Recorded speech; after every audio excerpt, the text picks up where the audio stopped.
Simple present tense සරල වාක්‍ය හදන්නේ මෙන්න මෙහිමයි. මේ පැත්තේ ඉන්නේ ඔක්කොම බහුවචන කර්තෘලා.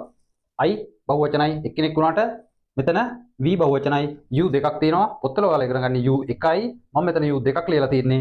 එක U එකක් ඔබ කියන තේරුමෙන් අනිත් තේරුම ඔයාලා කියන තේරුමෙන්. නමුත් මේ වචනේ එකක් හිටියත් ගොඩක් හිටියත් බහුවචන කියලා ඉංග්‍රීසියේ සලකන්නේ අනිත් හැම එකම බහුවචන කර්තෘපද. ක්‍රියාපදේ බහුවචන කර්තෘපදත් එක්ක ක්‍රියාපදේ මූලික ස්වරූපයෙන් තියන්න ඕන. එහෙම නැත්නම් V1 එකෙන් තියන්න ඕන. අපි බලමු ඊළඟ ක්‍රියාපදේ දාලා. I wash. wash කියන්නේ සෝදනවා. I wash rice. මම හාල් සෝදනවා. We wash fish. අපි මාළු හොදනවා. You wash dal. You wash dal. ඔයා පරිප්පු සෝදනවා.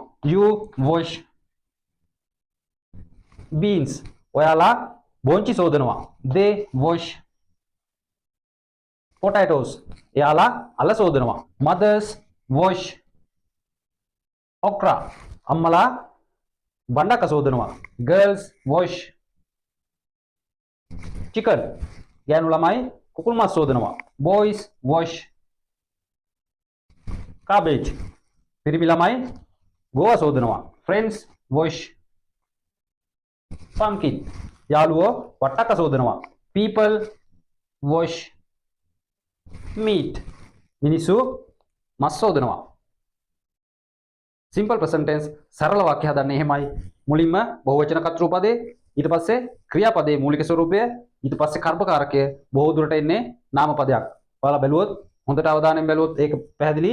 මේ පැත්තේ තියෙන්නම ඔක්කොම නාමපද. ගණන් කළ හැකි, ගණන් කළ නොහැකි නාමපද. countable nouns, uncountable nouns තමයි කර්මපදයේ විදියට බොහෝ දුරට එන්නේ. මේ පැත්තේ තියෙනවා කර්තෘපදයේ subject, නැත්නම් තියෙනවා ක්‍රියාව, කෙලවරේ තියෙනවා කර්මපදයේ හේවත් නාමපදයක්. පැහැදිලි?